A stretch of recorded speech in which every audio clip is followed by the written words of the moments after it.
વિશે એ જાગને જાગવા.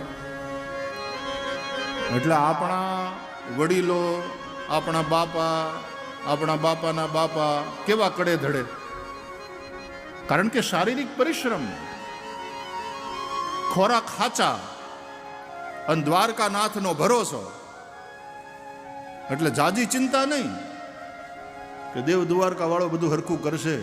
એ માથે બેઠો ધણી વાળો માથે બેઠો, પછી હેની ચિંતા. એટલે લાંબુ જીવતા હતા, નિરોગી જીવન જીવતા હતા. એક ગામમાં, આખા વિસ્તારમાં બધાને લાંબી આયુષ્ય, 100 ની નીચે તો કોઈ મરે જ નહીં.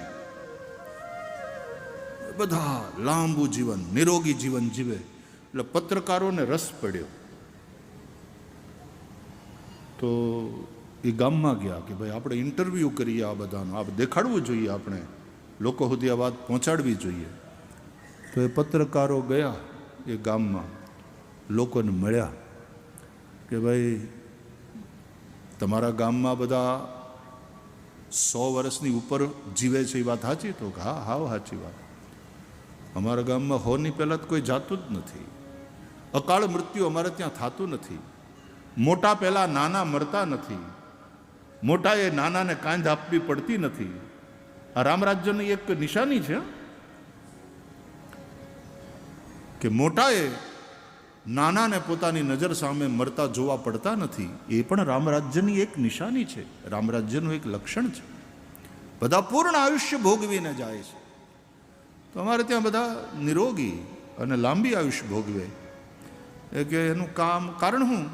તો કારણ ભાઈ શું, અમે ચોખ્ખી હવા છે, અમારા ખાનપાન ચોખ્ખા, અને કોઈ વ્યસન છે નહીં, અને ઉપરવાળાનો ભરોસો. એટલે અમે કાંઈ ખોટી ચિંતા બળી મરતા નથી. અને ગામમાં હંપ છે, મહેનત કરીએ છીએ અને મહેનતનો રોટલો ખાઈએ છીએ. એ કે અમારા ગામમાં તો તમને રોગની વાત જવા દો, કોઈ દુબળો પાતળો માણસ તમને નહીં મળે.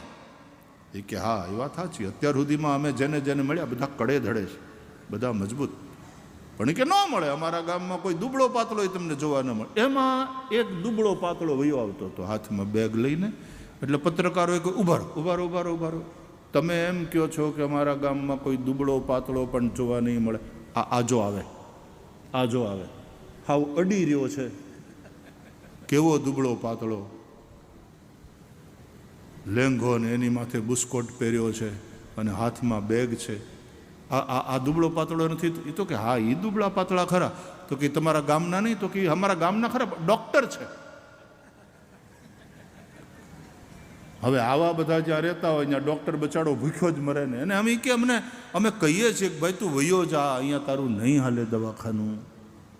અમે કંઈ માંદા પડતા નથી, ને કદાચ માંદા પડીએ તોય અમે દેહી ઓહડિયા કરીએ છીએ, જેની કોઈ સાઈડ ઇફેક્ટ ન હોય.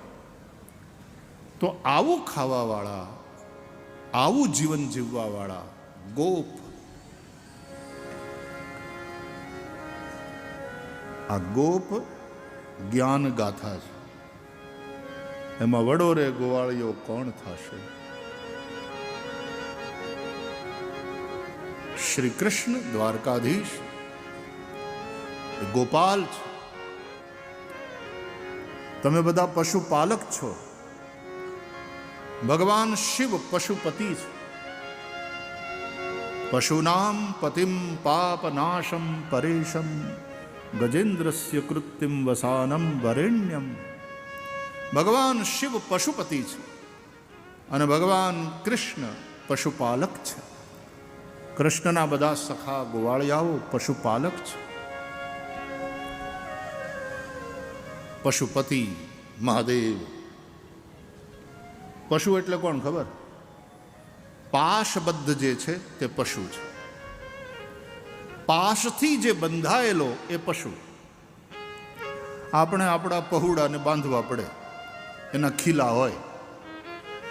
સવારે ધોઈને પછી ગાયને છોડી મૂકીએ ને એટલી ધણમાં જાય, પણ હાંજ પડે ધણ પાછું આવે અને ગાયને પોતાનું વાછરડું સાંભળે.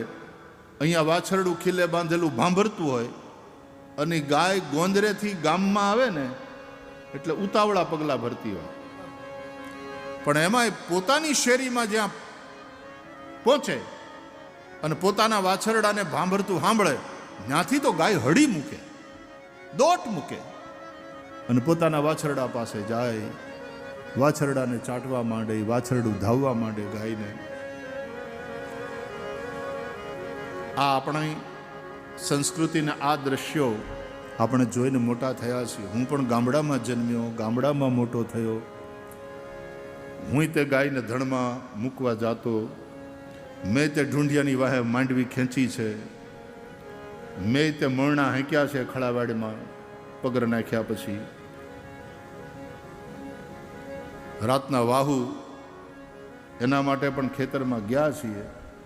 આ એરોપ્લેનમાં તો હમણાં ફરતા થયા, જ્યારથી આ કથાની દોડાદોડી વધી ત્યારથી. બાકી ગામડાનું જીવન જીવ્યા છીએ અને તેથી એની મજા પણ માણી છે, એટલે ખબર છે. ખાવ ફળિયામાં ખાટલા નાખીને ન્યા જ હુતા હુતા ચાંદરણા ગણતા ગણતા કઈ ઊંઘ આવી જતી ખબર નહોતી પડતી. આભે ટાંગ્યો ચંદરવો ને એને છેડે બુટ્ટા, ચંદરવો જોયો ને જોતા જ મનને ગમી ગયો. ચંદરવો અમથોએ આમે આપે ઉરમાં રમી રહ્યો, તોય કોઈએ આવી વેર્યા મહી તારકના મુઠ્ઠા. આભે ટાંગ્યો ચંદરવો અને એને છેડે બુટ્ટા.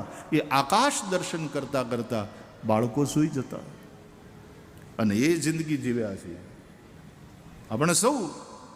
તમે તો એ જિંદગી જીવો છો.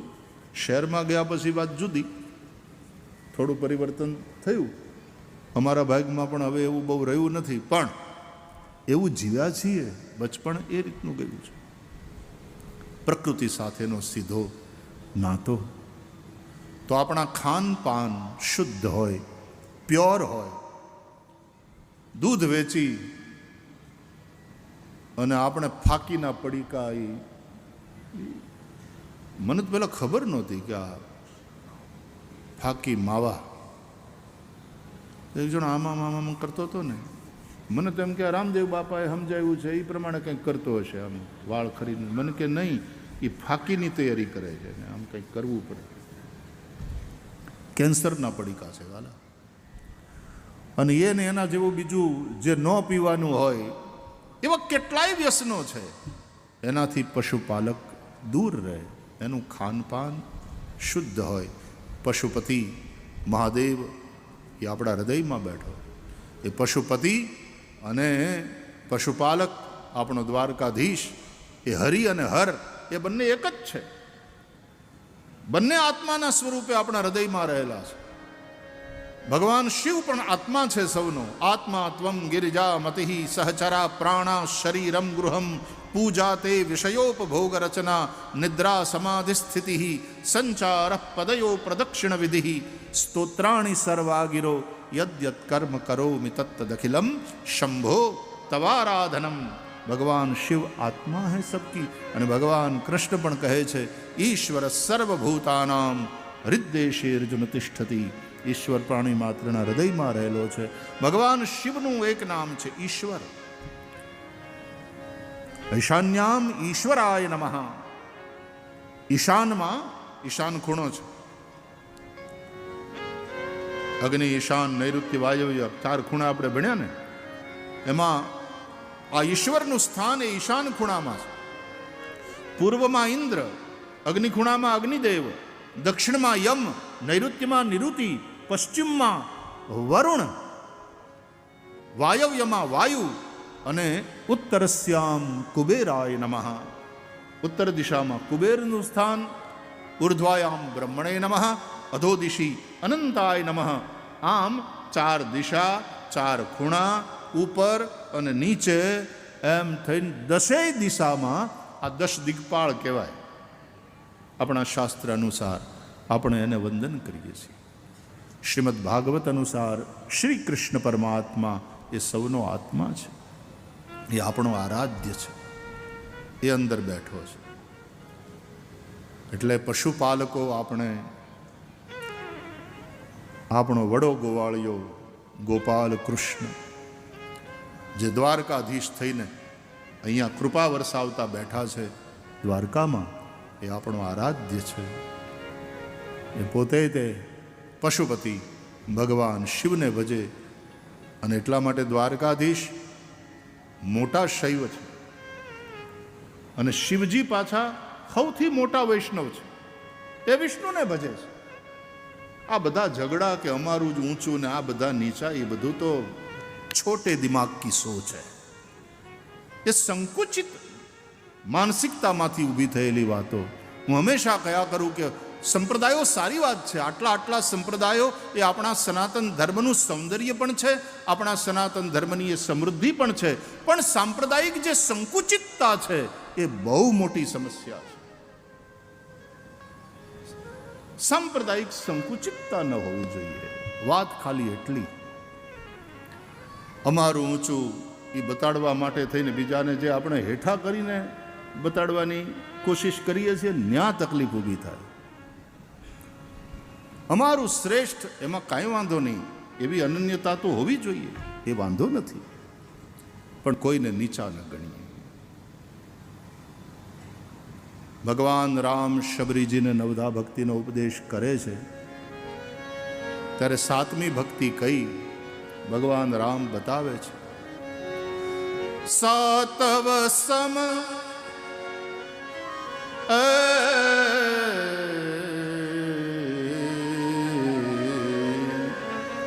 સાતવ સમ મોહી માય જગ દેખા.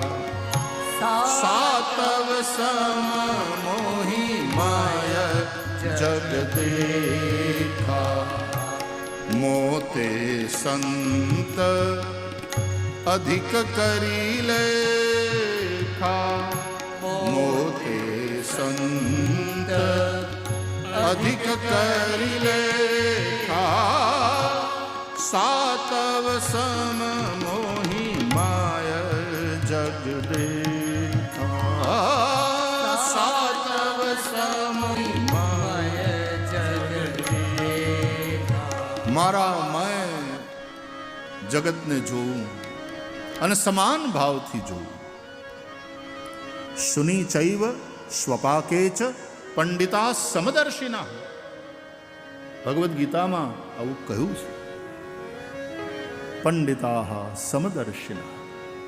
જેની બુદ્ધિ પંડા થઈ છે, પંડિત, અને એવો પંડિત, એવો બુદ્ધિમાન, એવો પ્રજ્ઞા પુરુષ એ સમદર્શી હોય. સમદર્શી. તો આપણે પશુપાલકો,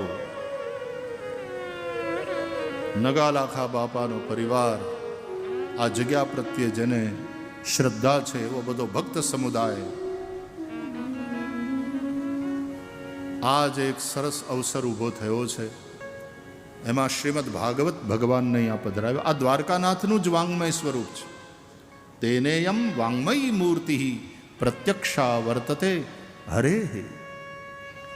અને ભાગવતની કથા સાંભળવી. ભગવતા ઉદિતમ ભાગવતમ. ભગવાન જે બોલ્યા એ ભાગવત. ભગવાને જે ભાખ્યું, ભગવાને જે કહ્યું તે ભાગવત. એટલે ભાગવતની કથા સાંભળવી એનો અર્થ એમ થાય કે આપણે ભગવાનની હારે વાતું કરવી, ગોવિંદ હારે ગોઠડી માંડવી. અને આ જે કંઈ અહીંથી કહેવાય છે, આ ભાગવત જે કંઈ વંચાય છે, એ કૃષ્ણ ભગવાન જ આપણને ક્યાંક કહે છે. એ કૃષ્ણ ભગવાન ભાષણ કરે છે, સાવધાન થઈને સાંભળો, વાતો નહીં કરતા. સ્વયં દ્વારકાનાથ બોલે છે. ભાષણમાં બીજા બધા બોલતા હોય ને મંચ ઉપરથી, ત્યાં સુધી લોકો આમ વાતું ચીતું વગેરે કરતા હોય, પણ જેવા વડાપ્રધાન આવે બોલવા, ઊભા થાય એટલે પહેલાં તાળીઓ પાડે બધા. હવે સાંભળવાની મજા આવશે. જો કે મજા આવે એવું પાછું ભાષણ વડાપ્રધાનને કરતાં આવડતું હોવું જોઈએ. અને જે એવા સિદ્ધહસ્ત એકદમ વક્તા હોય, એવા મંજાયેલા વક્તા, ત્યારે એવું આમ ઓડિયન્સને પકડી રાખે, એવી એવી વાતો કરે કે પછી બધા કાન દઈને સાંભળે, ધ્યાન દઈને સાંભળે. અને એ જેવા પાછું બોલવાનું પૂરું કરે ને પછી આભાર વચન ના અંતે તોય પાછું કોઈ ઊભું ન રહે, બસ એને જ સાંભળવામાં રસ હોય. એમ અહીંયા સ્વયં આપણો આરાધ્ય ભગવાન કૃષ્ણ બોલે છે. ભાગવતની કથા એટલે કૃષ્ણ બોલે છે અને આપણે સાંભળવાની. એટલે આપણો દ્વારકાનાથ આ 7 દિવસ દ્વારકાનાથે આપણને બોલાવ્યા વાતું કરવા કે હાલો શાસ્ત્રની વાતું કરીએ, હાલો ધર્મની વાતું કરીએ, હાલો તમને તમારા કલ્યાણનો માર્ગ બતાવું, જરાક મારો પ્રેમ મારો ભાવ તમારા પ્રત્યે હું પ્રગટ કરું. તમને આટલી શ્રદ્ધા છે મારામાં, તમને આટલો ભાવ છે, તમે હાલી હાલીને પૂનમ ભરવા આવો છો દ્વારકા સુધી, તમે દૂરથી જગત મંદિરની ધજા જોવો છો અને આમ ગદગદ થઈ જાઓ છો, ત્યાં ઢગલો થઈ દંડવત કરો છો. તમને મારા માટે આટલો પ્રેમ તો મને તમારા માટે પ્રેમ. તમે દ્વારકા સુધી આવો તો હું આ ભાગવતના રૂપે બાવળિયાળી સુધી ન આવું. એટલે ભાગવત રૂપે સ્વયં ભગવાન દ્વારકાનાથ આપણે ત્યાં પધાર્યા છે. અને આ 7 દિવસની કથા એટલે દ્વારકાધીશ પ્રભુ સાથે વાર્તાલાપ, આ ગોવિંદ સાથે આપણે ગોઠડી માંડી છે. ભગવાન ક્યાંક કહે છે, ધ્યાનથી સાંભળજો. અને મારો દ્વારકાનાથ, એ મારો વૃંદાવન વિહારી, એ મુરલીધર, એ રાહડાય રમાડશે, એ ગીતોય ગાશે. માત્ર ઉપદેશ નહીં કરે, એ ગીતોય ગાશે, એ રાહડા પણ રમાડશે. અને આનંદ આપણે માટે આ આનંદ ઉત્સવ છે. રામ બાપુના સંકલ્પથી અને આ જગ્યાના આયોજનને કારણે આપણને સૌને એ લાભ મળવાનો છે. આજે કથા વિલંબથી શરૂ થઈ, સ્વાભાવિકપણે પોથીયાત્રા વગેરે બધું થયું, પણ આવતીકાલથી બાપુ સવારની જ રાખવાની છે એમ જ 9:30 પાક્કું. હાથ ઊંચો કરો. 9:30નો સમય બરાબર છે? 9:30 બરાબર છે? તો એ મારે આવવાનો સમય છે કે તમારે બધાને આવી જવાનો સમય? આમ તો તમે ગોવાળિયાઓ છો, વહેલા સવારના ઉઠવાવાળા, પણ એમાં બીજો મને કંઈ શંકા નથી. આ બહેનોને પાછા સવારના ઘણા બધા કામ ઘરને લગતા બધા પતાવીને આવવાનું હોય, અને આવડા 4 વાગ્યા સુધી સંતવાણી ડાયરામાં બેઠા હોય, એટલે પૂછ્યું કે પછી પાછું સવારના 9:30 બરાબર ને? રામબાપુ મને કહેતા હતા કે એક દિવસ છોડીને આમ એકાત્રો સંતવાણીનો કાર્યક્રમ રાખ્યો ને એની કેવી મજા છે, એનોય આનંદ છે. આપણા કલાકારો સંતવાણી, આપણી લોક સાહિત્યની વાતો એ આપણને પીરસે, આનંદ જ કરવાનો છે. પણ આવતીકાલે સવારના બરાબર 9:30 વાગે કથાનો પ્રારંભ અને 1 વાગ્યા સુધી આ કથાધારા, આ કથાની યાત્રા વહેતી રહેશે. આપણે સૌ આનંદ લઈશું. આવો આટલી પ્રારંભિક વાત સાથે આજની કથાને વિલંબથી અહીંયા વિરામ આપી સૌ સંતો મહંતોને પ્રણામ કરતા, આપ સૌના હૃદયમાં બેઠેલા ભગવાનને વંદન કરતા થોડી વાર ભગવાન નામ સંકીર્તન. હે દ્વારકાના નાથ મારા કૃષ્ણ મુરારી, હો કૃષ્ણ મુરારી. હે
श्री बाल कृष्ण लाल की जय, सद्गुरु भगवान की जय। ओ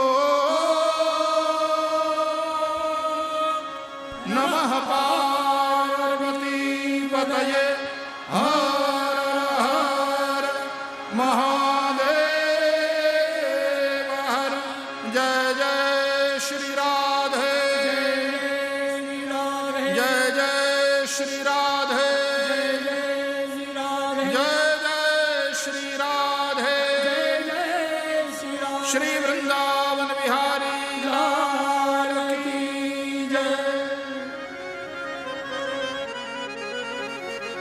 श्री कृष्णम वंदे जगद्गुरुम। સૌને વિનંતી થોડી વાર પોતપોતાના